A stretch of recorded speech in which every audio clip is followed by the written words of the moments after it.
ఇష్టకు ఈ రీతిగా దేవుని యొక్క కృప ద్వారా పునరుత్థాన దినములో మనల్ని ప్రవేశపెట్టిన విధానం బట్టి దేవాతి దేవునికి వందనాలు, కృతజ్ఞతాస్తుతులు చెల్లిస్తున్నాను.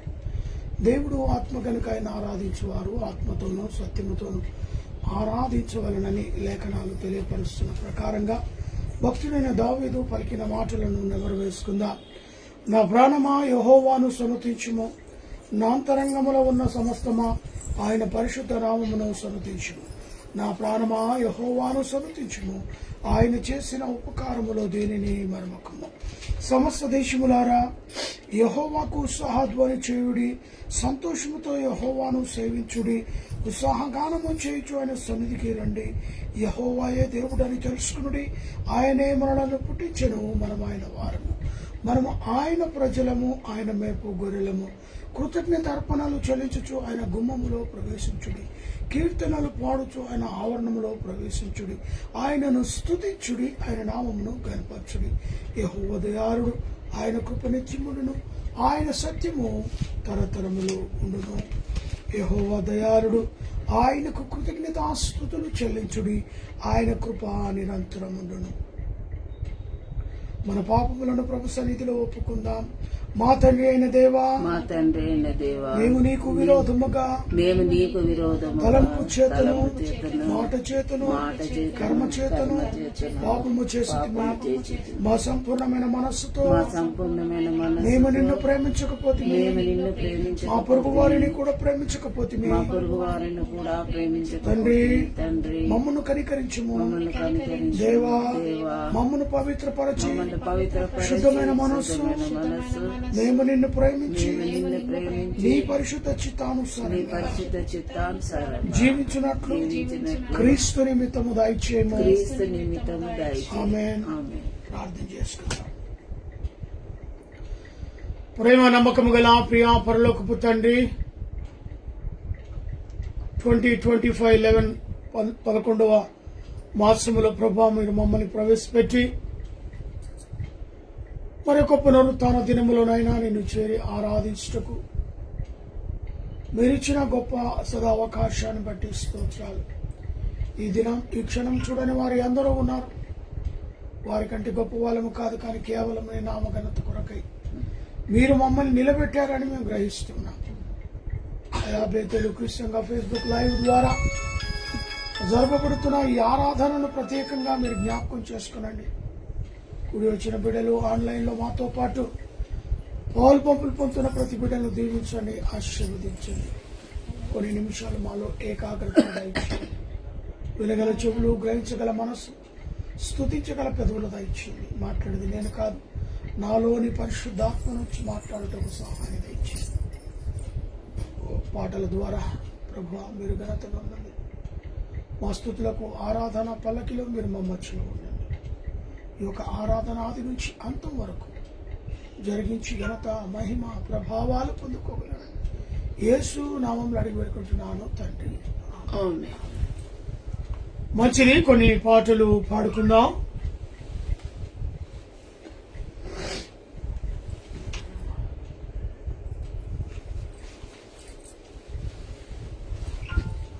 (419వ పాట). మేలులు నీ మేలులు మరచిపోలేనయ్యా, మేలులు నీ మేలులు మరచిపోలేనయ్యా, నా ప్రాణమున్నంత వరకు విడచిపోలేనయ్యా, నా ప్రాణమున్నంత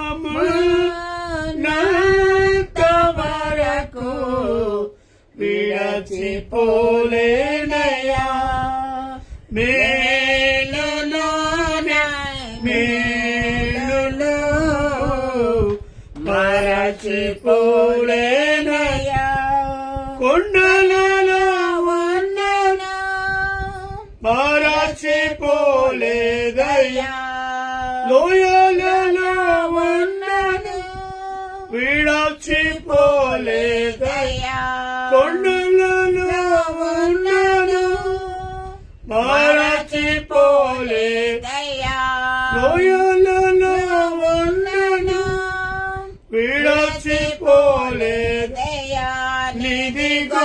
పిల్ల మనసయ్యా యేసయ్యా గొర్రె పిల్ల మనసయ్యా నీది గొర్రె పిల్ల మనసయ్యా యేసయ్యా గొర్రె పిల్ల మనసయ్యా మేలులోని మేలులో మరచిపోలేనయ్యా అగ్నిలో వన్నను కాలిపోలేనయ్యా జలములో వన్నను మునిగిపోలేదయ్యా అగ్నిలో వన్నను కాలిపోలేదయ్యా జలములో వెళ్ళిన మునిగిపోలేదయ్యా నిధి పౌరము మనసయ్యా యేసయ్యా పౌరము మనసయ్యా నిధి పౌరము మనసయ్యా యేసయ్యా పౌరము మనసయ్యా మేలులోని మేలులో మరచిపోలేమయ్యా చీకటిలో ఉన్నను మరచిపోలేదయ్యా దుఃఖములో ఉన్నను స్నేహితుడవయ్యా దుఃఖములో ఉన్నాను మంచి స్నేహితుడవైతివయ్యా నిధి ప్రేమించే మనసయ్యా యేసయ్యా ప్రేమించే మనసయ్యా నిధి ప్రేమించే మనసయ్యా యేసయ్యా ప్రేమించే మనసయ్యా మేలులోని మేలులో మరచిపోలేదయ్యా నా ప్రాణము నాంత వరకు ఇరచిపోలేదయ్యా నా ప్రాణము నాంత వరకు మరచిపోలేనయ్యా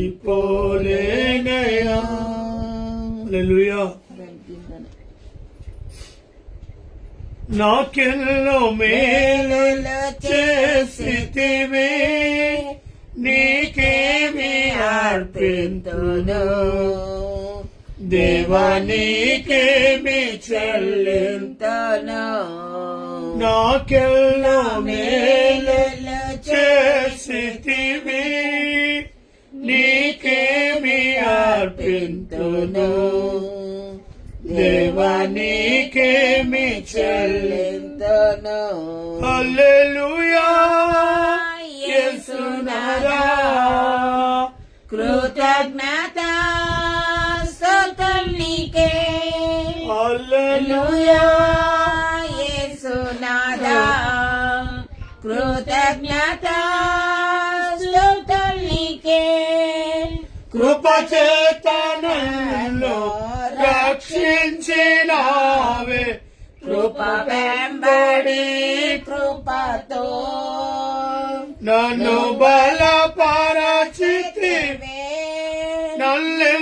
నన్నెంతగానో ప్రేమించినావే నా పాపమును కడిగి పరిశుద్ధ పరచితివే కృపచేత నన్ను రక్షించినావే కృప వెంబడి కృపతో నన్ను బలపరచితివే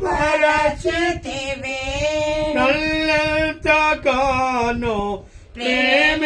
ప్రేమించినావే నా పాపములు కడిగి పరిశుద్ధ పరచితివే నాకెన్నో మేలులు చేసితివి నీకేమి అర్పింతును చెల్లింతును దేవా నీకేమి చెల్లింతును నాకిక ఆశలు లేవను కొనగా నాశ నీవైతివి ఆశలు తీర్చితివి నలు దిశలు నన్ను భయమావరింప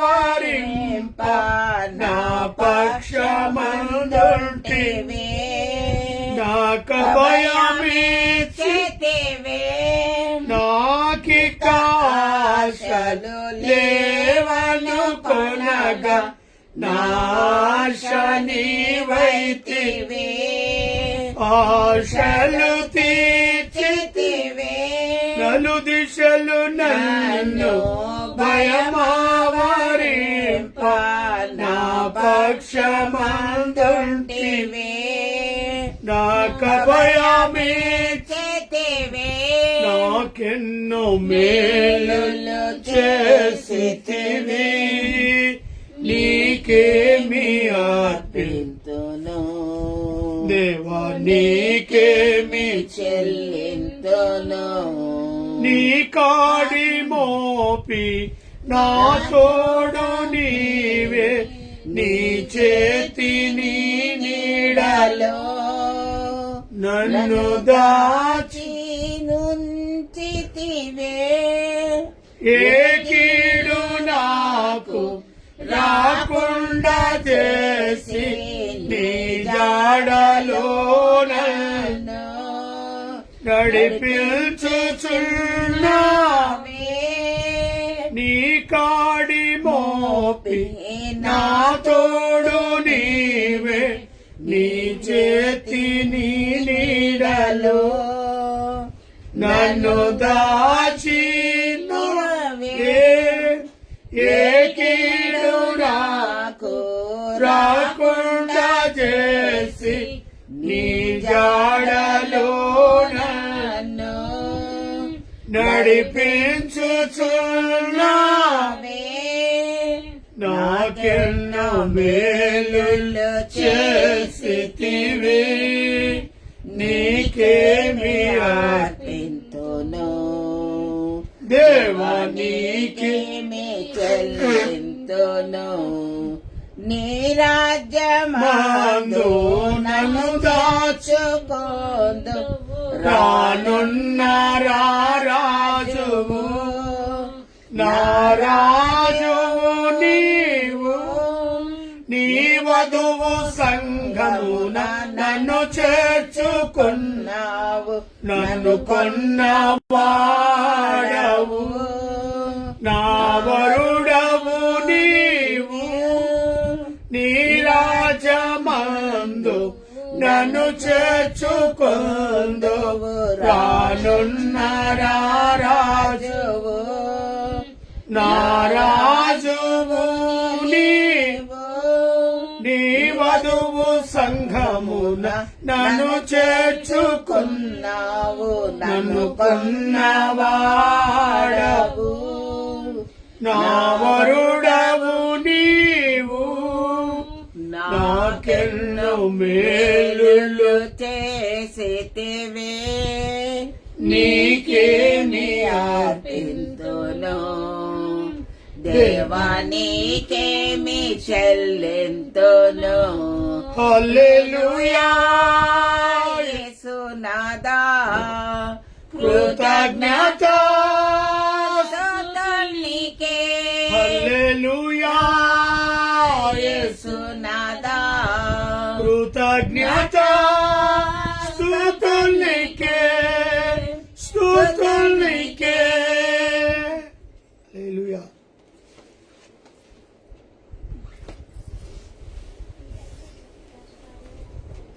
దయచేసి వాక్య ధ్యానంలోనికి వెళ్దాం.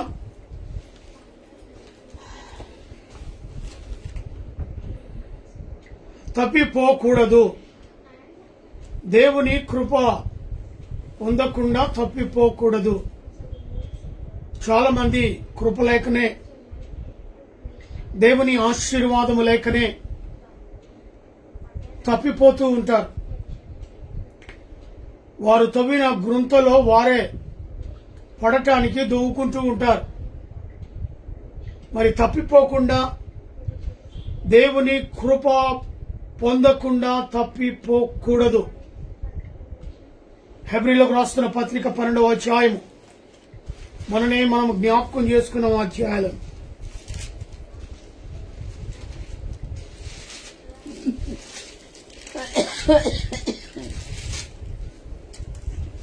పదిహేనవ వచనం.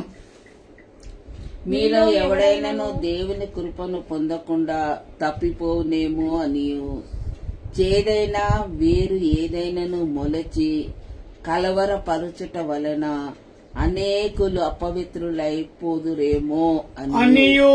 చూసారా, దేవుడు పౌలు గారి ద్వారా మరి లిఖించబడిన లేఖన భాగం ఏమిటి అనగా, మీలో ఎవడైనాను దేవుని కృపను పొందకుండా తప్పిపోవునేమో అనియు చేదైనా వేరు ఏదైనాను మొలచి కలవరపరచుట వలన అనేకులు అపవిత్రులై పోవుదురేమో అనేను. చూసారా, నిజమే. కుటుంబాల్లో కలహాలు, కుటుంబాల్లో వేదనలు, కుటుంబాల్లో మరి ఎవడైనా ఏదైనా కృప నుంచి వేరు చేయడానికి అనేకమైన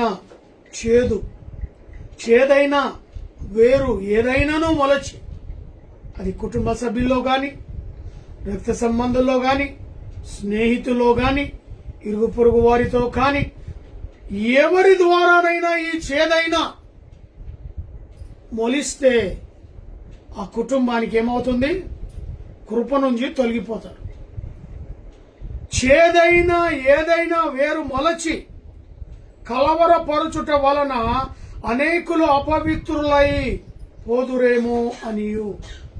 అపవిత్రత, పరిశుద్ధాత్మకు వ్యతిరేకత అపవిత్రాత్మ. పవిత్రాత్మకు వ్యతిరేకము అపవిత్రాత్మ. ఈ అపవిత్రాత్మ చేదైనా వేరు ఏదైనా మొలచి హృదయములో, ఆ స్థానములో ఈ చేదైనా వేరు మొలిచినప్పుడే అక్కడ ఆ చేదు ప్రభావము యేసు క్రీస్తు కృప నుండి దూరం చేస్తుంది. కాబట్టి దేవుని కృప పొందకుండా తప్పిపోకూడదు. ఒకవేళ కృప పొందావా, ఈ చేదైన వేరును దగ్గరికి రానియకూడదు. వారి యొక్క అనుచరులుగా, వారి దరిదాపులో కూడా మనము నిలబడకూడదు. వీరు చేదైన వారు కనుక ఆ చేదు వేరును మొదలు పొలిపించి కలవరపరచుట వలన ఆత్మీయ జీవితం కృంగిపోతుంది. ఆత్మీయ జీవితం గుంటలో పడిపోతుంది. ఆత్మీయ జీవితం కుటుంబాల మధ్యలో చిచ్చు పడుతుంది. ఈ చేదైన వేరు అర్థమవుతుందా? కాబట్టి నా ప్రియ సహోదరి సహోదరుడా, తప్పిపోకుండా జాగ్రత్త పడు. పౌలు గారు హెబ్రీ సంఘాలు ఉత్తగానే చెప్పలే. అది ఆ ముందు వచ్చిన చూడండి. అందరితో సమాధానమును పరిశుద్ధతయు కలిగి ఉండుటకును ప్రయత్నించుడు. ఏం చేయాలంటే సమాధాన పరిశుద్ధత. ఇక్కడ ఒక మాట చెప్పాడంటే దాని ముందు వెనక 2 వచనాలు కూడా జ్ఞాపకం చేసుకోవాలి.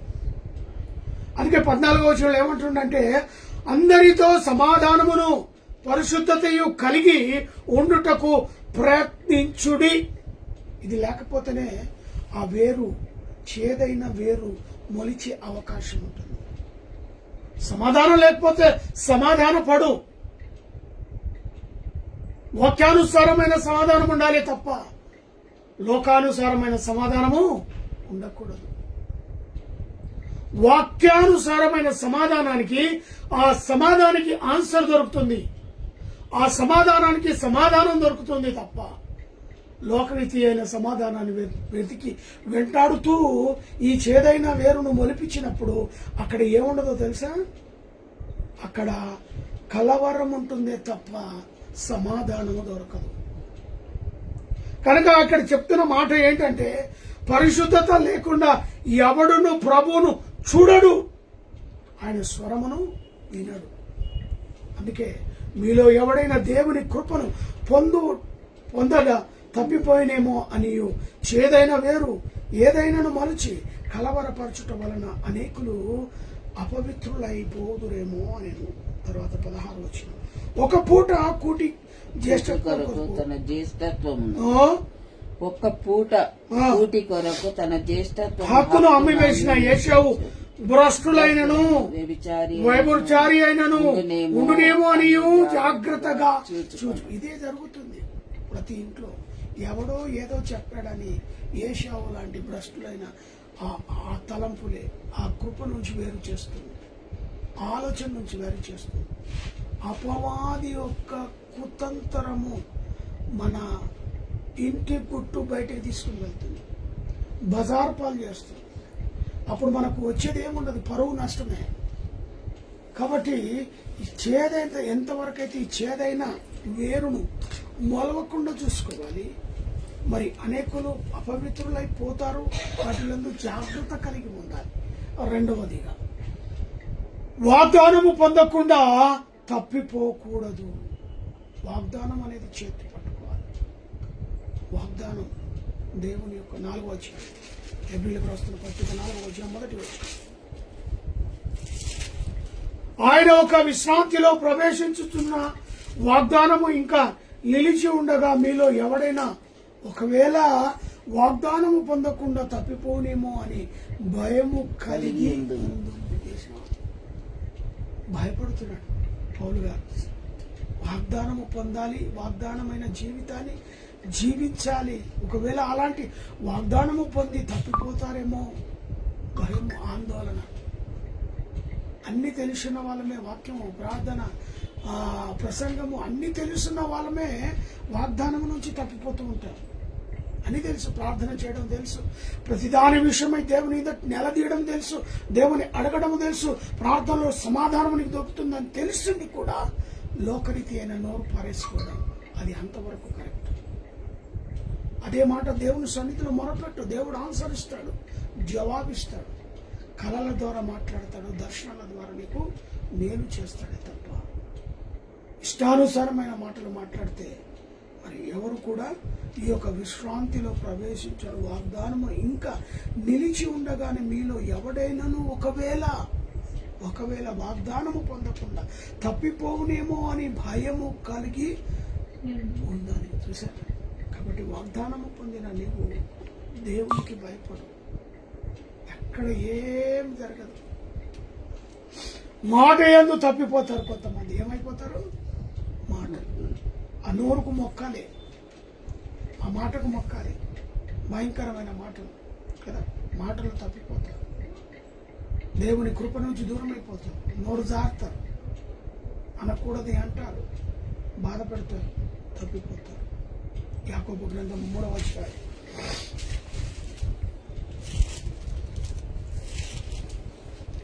2వ వచనం చూడండి. 2 అనేక విషయములో మనమందరము తప్పిపోవచ్చున్నాం. ఎవడైనాను మాట యందు తప్పని ఎడలాంటి వాడు లోపము లేని వాడై తన సర్వ శరీరమును స్వాధీనమందు ఉంచుకొన శక్తి గలవాడగును. దేవునికి స్తోత్రం. అందరు చెప్తారు చాలా మంది, ఎవరి మాట వినకూడదు, వాని మాట వాని అనుసారంగా ఉండాలి.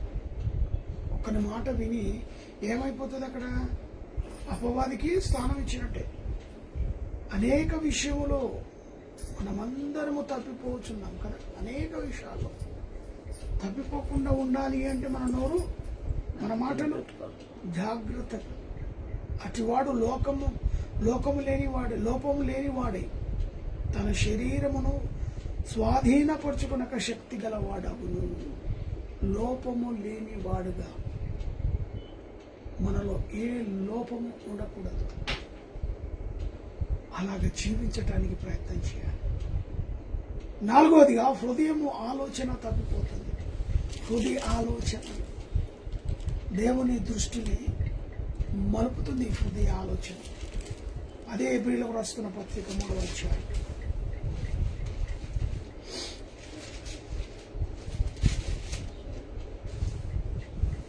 10వ వచనం. కావున నేను తరము వారి వలన విసిగి వీరెల్లప్పుడూ తమ హృదయ ఆలోచనలలో తప్పిపోతున్నారు. నా మార్గములను తీసుకొనలేదు. తెలుసుకొనలేదు. ఇక్కడ మళ్ళా చదువుతాను. కావున నేను ఆ తరము వారి మీద విసిగి కోపగించి మీరెల్లప్పుడు మీరెల్లప్పుడూ తన హృదయము ఆలోచనలో తప్పిపోవచ్చు. తప్పిపోవచ్చును. హృదయ ఆలోచనలో తప్పిపోవచ్చు. హృదయము దేవుని ఆలయము. దేవుడు ఉండాల్సిన చోటులో దేవుని ఉండకుండా హృదయ ఆలోచనలో తప్పిపోతున్నాం. హృదయం అనే తలుపులో దేవుడు నివాసం చేయాలి. అట్టి హృదయములో ఆయన ఆలోచన లేకుండా, ఆయన తలంపులు లేకుండా వేరే ఆలోచనలు కలిగి నా మార్గములను తెలుసుకోనలేను. తప్పిపోవచ్చున్నాం. నా మార్గములను తెలుసుకోనలేదు. ఎందుకు? హృదయంలో దేవుడు ఉంటే కదా మార్గాలు తెలుసుకోవడానికి, ఆయన గురించి వేగిరపడడానికి. ఆ హృదయం అనేది ఆ మార్గమును విడిచిపెట్టినప్పుడు దేవుడు ఎలా నీకు దర్శనాలు వస్తాడు? కావున నేను ఆ తరము వారి మీద కోపగించి మీరు ఎల్లప్పుడూ తమ హృదయ ఆలోచనలో తప్పిపోవచ్చున్నారు. ఇంత క్లియర్గా దేవుని వాక్యం సెలవిస్తుంది. ఇంత క్లియర్గా దేవుడు మనతో మాట్లాడుతున్నాడు. ఆయన ఉండాల్సిన ఆ హృదయములో ఆయనకు చోటు ఇవ్వలేకపోతున్నాం. కాబట్టి మరి తప్పిపోతున్నాం, తిరుగుతున్నాం. ఏదో ఆలోచన, లోక ఆలోచనలు పడిపోయి దేవునికి దూరమై కూర్చున్నాం. కాబట్టి నా ప్రియ సహోదరి సహోదరుడా, యథార్థముగా ఉండుట తప్పిపోకూడదు.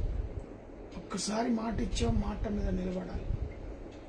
ప్రతిసారి ఆ మాట మనకు గుర్తు రావాలి.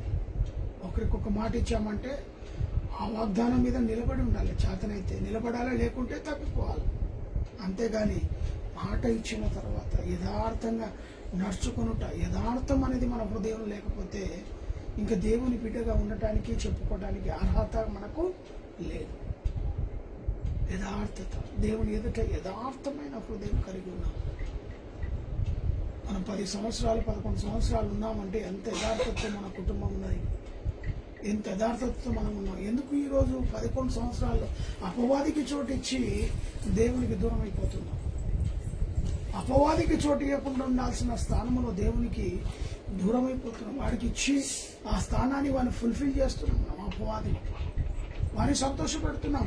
ఈడ మన దుఃఖాల పాలవుతున్నాం ఇతరుల ఎదుట.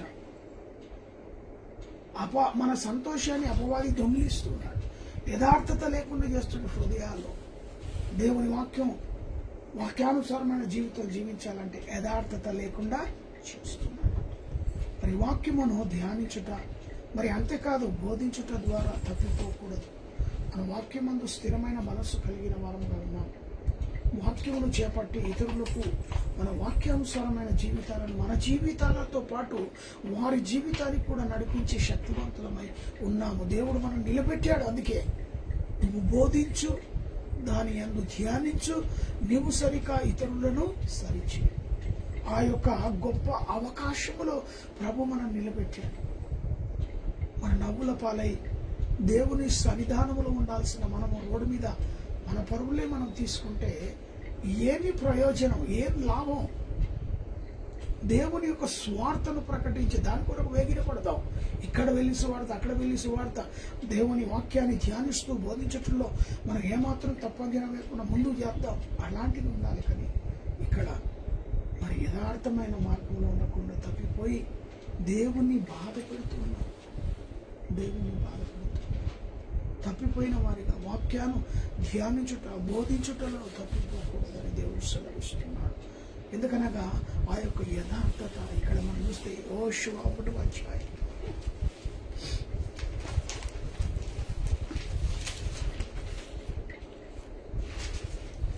8వ వచనం. ఈ ధర్మశాస్త్రమును నీవు బోధింపక తప్పిపోకూడదు. దానిలో రాయబడిన వాటన్నిటిని ప్రకారము చేయుటకు జాగ్రత్త పడునట్లు దివారాత్రములు ధ్యానించి చక్కగా ప్రవర్తించదగు. ఎంత చక్కటి వాక్యం చూడండి. మరొకసారి నీ ధర్మశాస్త్రమును నీవు గ్రంథమును నీవు బోధింపక తప్పిపోకూడదు. ఏది అంట? దేవుని వాక్యం. ఏదంట? పరిశుద్ధ గ్రంథం. ఏదంట? వాక్యం. బోధించకుండా తప్పిపోకూడదు. దానిలో వ్రాయబడిన మాటనన్నిటి ప్రకారము చేయుటకు నీవు జాగ్రత్త పడునట్లు దివారాత్రములు దానిని ధ్యానించిన ఎడల నీ మార్గమును వర్ధిల్ల చేసుకుని చక్కగా ప్రవర్తించదు. ఏం చేయాలంట? దివారాత్రము దానిని ధ్యానించేవాడు దేవుని యొక్క చక్కటి మార్గంలో నడుస్తాడట. మనం ధ్యానించేది ఎక్కడి? సమయమే దొరకదే మనకు. ఎప్పుడు ఏమంటారు, ఇతరుల మాటల వైపు, ఇతరులు ఏం చెప్తారో, ఇతరులు పక్కింటి వాళ్ళు ఏం చెప్తారో, ఎదురింటి వాళ్ళు ఏం చెప్తారో, ఆ మాటల మీద వేగిరపడి ఉంటే మనం దివారాత్రులు లేడ వాక్యాన్ని ధ్యానించేటట్టున్నాం. దివారాత్రులని సన్నిధి అవకాశం దొరికినా కూడా ఆ సమయాన్ని వృధా పరుచుకుంటున్నామే తప్ప, గాయపరిచి ఇంట్లో పెట్టినా కూడా దేవుని సన్నిధిని మనం దూరం చేస్తున్నామే తప్ప. గాయపడ్డావు, ఇంట్లో ఉన్నావు అంటే అర్థమైంది దేవునికి సమీపంగా కావాలని. గాయపరచబడిన వాళ్ళు, గాయంతో ఉన్నవాళ్ళు ఆ గాయము మానే వరకు దేవుని సన్నిధిలో దేవునితో గడపాలి తప్ప ఇతరుల మాటలకు ఆకర్షితులైపోయి మరి సాతానుకు చోటు ఇచ్చినట్లయితే దివారాత్రములు ఎలా ధ్యానించగలుగుతాం వాక్యాన్ని? ఆ దివారాత్రములు ధ్యానించిన వాడు మార్గములను వర్ధిల్లజేయి చక్కగా ప్రవర్తించదు అంటున్నాడు. ప్రవర్తన మారిపోతుంది. దివారాత్రులు ధ్యానం అవకాశం ఇస్తలేవు. నువ్వు మారటానికి అవకాశం లేనప్పుడు మరి వాక్యానుసారమైన జీవితం నీకు ఎలా వస్తుంది? రాదు. కాబట్టి చివరిగా మరి నమ్మకము తప్పిపోకుండా చూసుకోవాలా. మన యొక్క నమ్మకములో ఏమాత్రం తప్పిపోకూడదు. అదే లూకాసు వార్తలో ఒక మాట మనం చూసుకున్నట్టయితే 22వ అధ్యాయము 33వ వచనం. 22:33.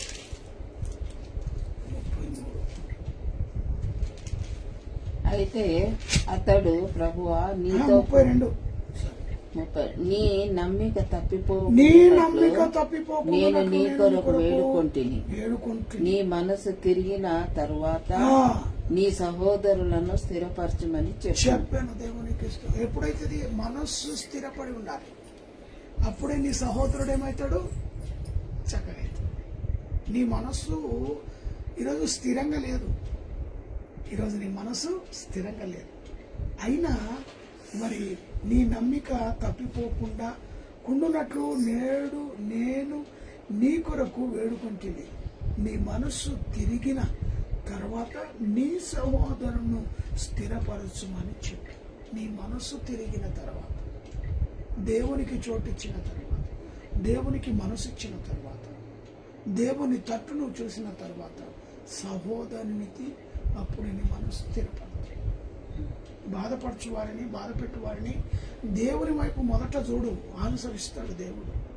నేను చేసింది తప్ప, రైటా, కరెక్టా, ఆన్సర్ అడుగు. సమాధానం ఆయన చేతిలో ఉంది కాబట్టి ఇస్తాడు. మంచి ఆలోచన ఇస్తాడు, మంచి తలంపు ఇస్తాడు. దేవునికి స్థానం ఈ ఫస్ట్.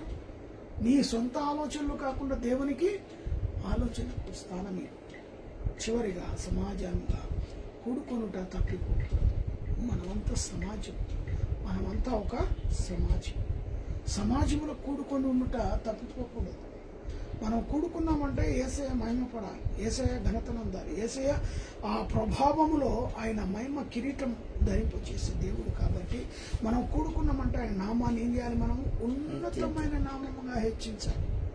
మనం కూడుకోవాలి. సమాజము కూడుకునుట తప్పిపోకూడదు. కుటుంబాలుగా కూడుకునుట తప్పిపోకూడదు. కుటుంబాలుగా ఆరాధించుట తప్పిపోకూడదు. కుటుంబాల ఘనపరచుట తప్పిపోకూడదు. అదే కదా దేవుడు అడిగేది. హెబ్రీయులకు రాస్తున్న పత్రిక 10వ అధ్యాయం.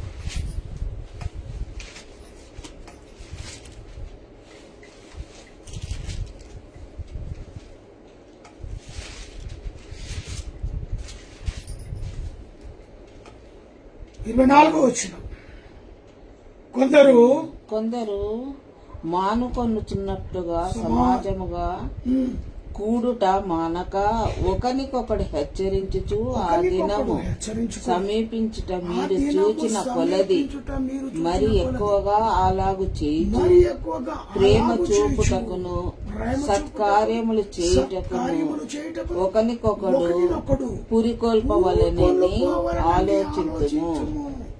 ఇక్కడ ఒకరినొకడు మనం పరిశుద్ధంగా పవిత్రంగా దేవుని రాకడ కొరకు ఎదురు చూచే బిడ్డలుగా ఒకరినొకడు పురికొల్పుకోవాలి తప్ప ఈ ఒకరికొకరు ఎవడో చెప్పిన దాని కుటుంబాలు వేరుపరచడం కాదు. ఇక్కడ మనమందరము ఒకటిగా సమాజముగా కూడుకున్నట మనమందరము ఒకరినొకడు హెచ్చరించుకుంటూ ఎందులో దేవుని వాక్యము ద్వారా హెచ్చరింపబడినట్టుగా దేవుని ఆ దినమందు సమీపించుట మీకు చూచుకున్నది మరి ఎక్కువగా అలాగూ చేయించు ప్రేమ పుచ్చుకున్నటకు మరి సత్కారము చేయుటకును ఒకరినొకడు పురికొల్పవలనని ఆలోచించు. పరిశుద్ధాత్మను పక్కన పెట్టి పరిశుద్ధ దేవుని పక్కన పెట్టి లోకరీతికి ఉన్న అపవాదిని చేపట్టుకొని మనసులో పెట్టుకొని రాధాంతము చేసుకుంటే వచ్చేది ఏంటి? నష్టమే, లాభం ఉండదు. వచ్చేది నష్టపోతాం. కాబట్టి దేవుని వాక్యం ద్వారా తప్పిపోకుండా మనల్ని మనం చూసుకుంటూ వాక్యానుసారముగా దేవుని కృప పొందుటకు తప్పిపోకుండా, వాగ్దానము పొందుకున్నటకు తప్పిపోకుండా, మాటల యందు తప్పిపోకుండా, హృదయ ఆలోచనలో తప్పిపోకుండా, యథార్థముగా నడుచుకున్నట తప్పిపోకుండా, వాక్యానుసారమైన ధ్యానము బోధించుట మర్చిపోకుండా, నమ్మకము పొందకుండా తప్పిపోకుండా, సమాజముగా కూడుకొని దేవుని ఆరాధించుట మర్చిపోకుండా, ఇవి కదా మనకు కావలసింది. తప్పిపోకుండా చూసుకోవాల్సింది ఇవి కదా. దేని కొరకు తప్పిపోతున్నాం, వేటి కొరకు తప్పిపోతున్నాం? దేవుని అడిగితే దేవుడు సమాధానం మనకి ఇస్తాడు. ఈ ఉదయకాల సమయంలో అనేకులు కూడా ఈ యొక్క వర్తమానాన్ని వింటూ ఉన్నారు. మన కుటుంబాల్లో, మన రక్త సంబంధులు, మన యొక్క స్నేహితుల్లో కానీ, మన యొక్క అన్నదమ్ముల మధ్యలో, అక్క చెల్లెళ్ళ మధ్యలో ఈ యొక్క శాంతి సమాధానము లేకుండా తప్పిపోయిన జీవితాలు ఎవరైతే కలిగి ఉంటారో దేవుని కృప పొందుటకు తప్పిపోకూడదని ప్రభు పేరట మనం చేస్తున్నారు. దేవుని వాగ్దానమును పొందుకోకుండా తప్పిపోకూడదని, అంతేకాదు మాటల యందు మరి దేవునికి దూరమైపోవటం కాదు, మరి హృదయం ఆలోచన తప్పిపోకుండా ఎప్పుడు హృదయ ధ్యానములోనే ఉంటే దేవుడు నీతో మనతో మాట్లాడతాడనే విషయాన్ని జ్ఞాపకం చేసుకోమని. యథార్థమైన హృదయం ఉండాలి తప్ప మనసులో ఒకటి, బయటికి ఒకటి, నోట్లో ఒకటి, హృదయంలో ఒకటి, ఆ రకమైన మాటలు ఉండకూడదని ప్రభు పేరట మనవి చేస్తున్నారు. ఒకవేళ ఇలాంటి పరిస్థితుల్లో ఉంటే ఆ కుటుంబం అపవాది చేతికి మరి సమర్పించినట్టే. కాబట్టి యథార్థమైన హృదయాన్ని కలిగి దేవుని ఎదుట నిలబడి దేవునికి స్థానాన్ని నువ్వు ఇచ్చినట్లయితే దేవుడు తప్పకుండా ఆయన కళల ద్వారా, దర్శనాల ద్వారా, మెలైన స్వరముతో దేవుడు నీతో నాతో మాట్లాడతాడని ప్రభు పేరట మనవి చేస్తూ ఈ నా మాటలు నేను ముగిస్తూ ఉన్నాను. ప్రార్థన చేసుకుందాము. తల్లు ఉంచుకొని ప్రేమ నమ్మకము గల ప్రియ పరలోకపు తండ్రి, మరి ఇంతవరకు దివ్యమైన నీ వాక్యాన్ని వినుటకు, బోధించుటకు, వాక్యానుసారమైన జీవితాలు జీవించడానికి ఇచ్చిన సమయం బట్టి మీకు స్తోత్రాలు. ఎందరైతే వాక్యాన్ని విన్నారో వారి హృదయంలో నీరు కట్టి ఫలింపచేయండి. ప్రత్యేకంగా అపవాదికి చోటేయక ప్రభువా, మా హృదయంలో నీకు మనసిచ్చి తప్పిపోకుండా జీవితాన్ని జీవించటానికి, ఈ లోకం అనేది అపవాది లోకం, ఈ లోకాన్ని జయించగల శక్తి సామర్థ్యాలు కేవలము మీ దగ్గర మాత్రమే ఉన్నదని గ్రహించి ఆ యొక్క హృదయము యథార్థముగా ప్రవర్తించుకున్నటకు సహాయం దయచేయమని ప్రార్థిస్తున్నాను. లైవ్లో పాల్పంపులు పొందిన ప్రతి బిడ్డను దీవించండి, ఆశీర్వదించండి. దేశ విదేశాల్లో, ప్రపంచంలో ప్రభు ఎక్కడెక్కడైతే ఈ యొక్క వాగ్దానము వెళుతున్నదో, ఈ వాక్యం వెళుతున్నదో అటు వారిని తండ్రి మీరే సూటిగా మాట్లాడి మహిమ పొందండి. మా దేశం, రాష్ట్రంలో, ప్రపంచంలో ఏలుతున్న దేశ నాయకులకు శాంతి సమాధానం ఎలాలో ఏల్పించాలో జనాలు ప్రభు అలాంటి ఆలోచన కలిగించండి. సరిహద్దులున్న మిగిలి వారిని, పోలీసు వారిని, పారిశుద్ధ కార్మికులను, పోలీసు వారిని, ఆయనను ప్రత్యేకంగా జ్ఞాపకం చేసుకుంటూ వస్తే కలిగించండి. అయ్యా, అక్కడక్కడ జరుగుతున్న యుద్ధాలను, భూకంపాలను, ఇజ్రాయేల్ క్షేమం కొరకు ప్రార్థిస్తున్నాం. ఆయా వర్షాలను, మంచు తుఫాను, భూకంపాలను ఆపులని ప్రార్థిస్తున్నాం. మా ఇరుగు పొరుగు వారిని ఆశీర్వదించండి. ఏకేటవరం ప్రతి కుటుంబం, కుషేము రెడ్డి కూడా పనిచేస్తున్న నాతోటి సహోదరులు ప్రతి ఒక్కరి ప్రభావ పేరు దీవించండి. మేతేలు ఫేస్బుక్ అయినా మరి ఎంతమంది అయితే ఈ యొక్క ఆరాధనలో పాల్పంపులు పొందారటి బిడ్డలను ప్రత్యేకంగా నాని దూపును చిన్నదాన్ని జ్ఞాపకం చేసుకోమని ఆ చిన్న కుటుంబాన్ని ప్రభావం మీరు దీవించి ఆశీర్వదించి దురాత్మ ఆలోచనలోనికి వెళ్లకుండా కట్టడి చేయమని ప్రార్థిస్తూ ఉన్నాం. చిత్తమైతే మరొక గర్భఫలంలో వీళ్ళకి అనుగ్రహించండి. సుజన సాత్వికాన్ని జ్ఞానమందు వయసునందు రాబోయే రోజుల్లో ప్రభాని పరిచయం చేసి బిడ్డను అభిషేకించండి. భాషలకు ఇచ్చిన ఆరోగ్య బలం శక్తిని బట్టి వందనాలు. ఇచ్చిన ఆరోగ్య సేవలో బహుబలంగా వాడబట్టకు సహాయం దయచండి. నాలో ఉన్న బీపీ షుగర్ సమస్తమైన వ్యాధి బాధలను నిలబెట్టే వాటి ఉద్యోగంలోను ఇటు ఆన్లైన్ సర్వీస్ ద్వారా మీరు మమ్మల్ని వాడుకుంటున్నందుకు స్తోత్రాలు. ప్రత్యేకంగా మరి నాని మన నాటి యొక్క వివాహమున ప్రభావ 12వ తారీఖు జరగనంటుండగా వాతావరణాన్ని స్వాధీనంలో ఉంచుకున్నది. మరి నిన్నటి రోజు పెళ్లి కుమార్తెగా అలంకరించబడుతున్న ఆ బిడ్డకును ఆ కుటుంబాన్ని ప్రత్యేకంగా జ్ఞాపకం చేసుకుని మహిమ పొందమని ప్రార్థిస్తున్నాం. మరి ప్రత్యేకంగా మా ప్రభావ మరి ఈ యొక్క సమయంలో నా యొక్క రక్త సంబంధులను బంధుమిత్రులను క్లాస్మేట్లను స్నేహితులను నా తండ్రింటి వారిని తల్లింటి వారిని మంగళూరు వంశస్థులను అందరినీ కూడా పేరు పేరున దీవించండి, ఆశీర్వదించండి. ఏ ఒక్కరిని విడిచిపెట్టక నీ కృపను ఆదరించండి. ఎవరైతేనైనా మరి సహాయం విషయంలో ప్రార్థిస్తున్నాం. ప్రార్థన రిక్వెస్ట్ అడిగిన ప్రతి బిడ్డలను ప్రభావ జ్ఞాపకం చేసుకున్నాడు. అదే రీతిగా వేసి మామను మరి పెద్ద మామను కూడా జ్ఞాపకం చేసుకుని వారి ఆరోగ్యాలకు స్వస్థత విడుదల దయచేయమని ప్రార్థిస్తున్నాం. మంచి ఆరోగ్య బలము శక్తిని దయచేయండి. ఈ రీతిగా తండ్రి మరి ఎందరైతే ప్రార్థన అవకాశం కలిగి ఉన్నారో అటు బిడ్డల యొక్క కోరికలను ఫలింపచేయండి. మరి పాలించి వారిని కరుణైన వారిని ఆయా వివాహ దినములు జన్మదినములు జరుపుతున్న బిడ్డలను మెండారుగా దీవించి నాటి problem liver problem kidney problem మోకాల నొప్పి అరికాల నొప్పులతో బీపీ షుగర్ లాంటి జబ్బులతో బాధపడుతున్న స్వస్థత విడుదల ఏస్తున్నాంలో కలుగులుగా కానీ ప్రార్థిస్తున్నాం. ప్రత్యేకంగా మా ప్రభా ఈ యొక్క మధ్యాహ్న కాల సమయంలో చక్కటి ఆరాధన అంతట్లో మీరు తోడుకుని నడిపించినందుకు నీకు వందనాలు ఘనత మహిమ ప్రభావం చెల్లిస్తూ యేసునామమున అడిగి వేడుకుంటున్నాను తండ్రి. ఆమేన్. పరలోకమందున్న మా తండ్రి నీ నామము పరిశుద్ధపరచబడుగాక. నీ రాజ్యం వచ్చునుగాక. నీ చిత్తము పరలోకమందులాగు అలాగే భూమియందు నెరవేరునుగాక. మాకు కావలసిన ఆహారం దయచేయము. నీ తప్పులను మా పక్షములను మహిమ నిరంతరం తండ్రి. ఆమేన్. మా తండ్రి అయిన దేవుని ప్రేమ కుమారుడైన యేసుక్రీస్తు కృప పరిశుద్ధాత్మకను నీ సహావసమైన సన్నిధి కూడిన మనకుడు సకల ప్రజలకు ఇప్పుడును ఎల్లప్పుడూ సదాకాలము తోడే ఆశీర్వాదంబుల్ మా మీద వర్షింపజేయుమిషా ఆశతో నమ్మియున్నాము. నీ సత్యవాగ్దానము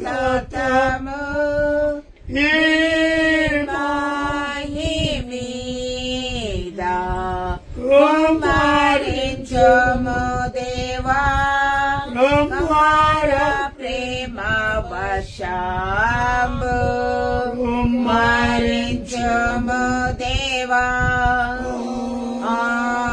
ఆమేన్. Praise the Lord. Hallelujah. Hallelujah.